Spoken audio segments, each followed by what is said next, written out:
Hello everybody! In February of 2023, I uploaded my take for my top 10 favorite ocean liners.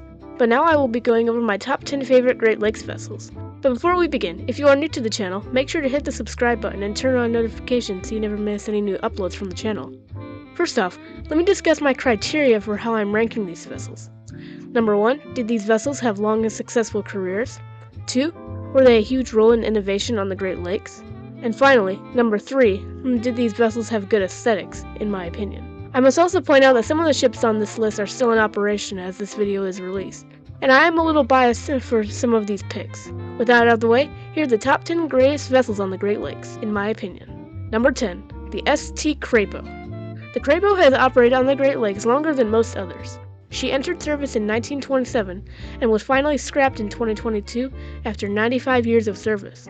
She was built for the Huron Cement Company, and throughout her career, she was extremely popular among shipwatchers in the region.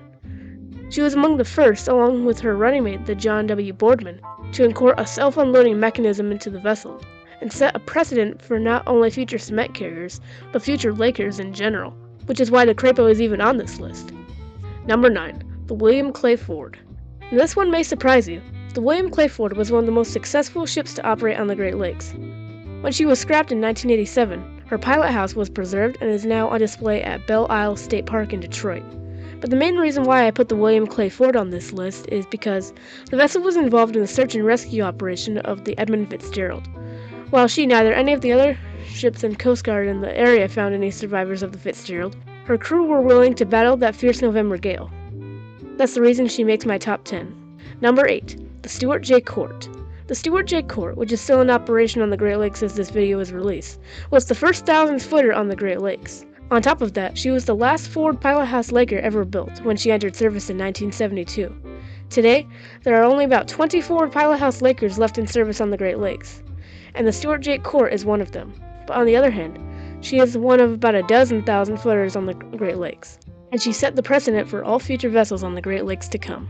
Number 7, the steamship Lemoyne. When she entered service in 1926, originally as the Glenmore, she was at the time the largest grain carrier built on the Great Lakes. She navigated the lakes for more than 40 years before she was finally pulled from service in 1968 and scrapped the following year. But the reason why I put the Lemoyne on this list is because when the extension of the Welland Ship Canal was completed in 1932, the Lemoyne was the first ship to sail through the new locks and set a standard for almost every grain carrier that came through the area for the next few decades. Number 6, the Milwaukee Clipper. Originally put in service in 1905 as the steamship Juniata and rebuilt in 1940, the Milwaukee Clipper was another one of the most successful vessels on the Great Lakes. Also, she still exists today. She is currently a museum ship in Muskegon, Michigan, and is the oldest remaining Great Lakes passenger vessel.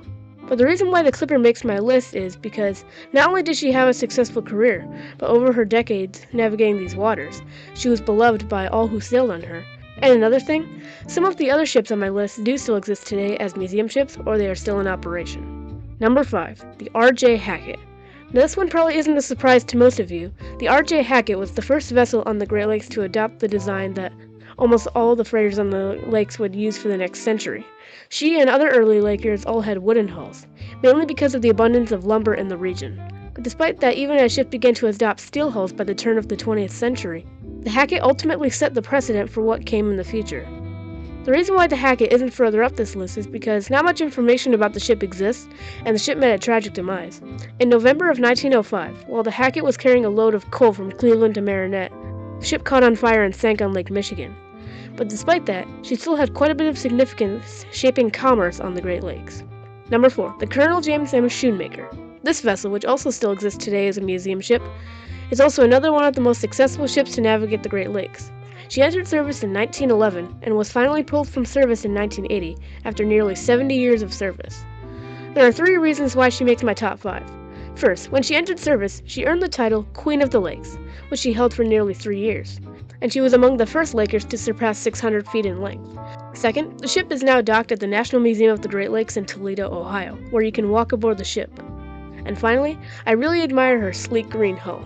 In conclusion, like many vessels of her time, she played an important role shaping commerce on the Great Lakes. Number 3, the SS Keewatin. The Keewatin, which also still exists today as a museum ship as of this video's release in Kingston, Ontario, was built around the same time as the Schoonmaker and had a much more successful career. The Keewatin is the last Edwardian-era passenger ship still in existence. She entered service all the way back in 1907 and was finally pulled from service in 1965. During her nearly 6 decades of service, she transported tourists, settlers, and cargo throughout the Great Lakes, and underwent several modifications during her career. There are 3 reasons why she makes my top 5. First off, I admire her color scheme. Originally her hull was painted black, then later painted white. Second, she was beloved by all who sailed aboard her. And finally, as I mentioned earlier, she is the last Edwardian-era steamship still in existence today. She is 5 years older than the RMS Titanic, and she had, in my opinion, the most successful career of any vessel to navigate the waters of the Great Lakes.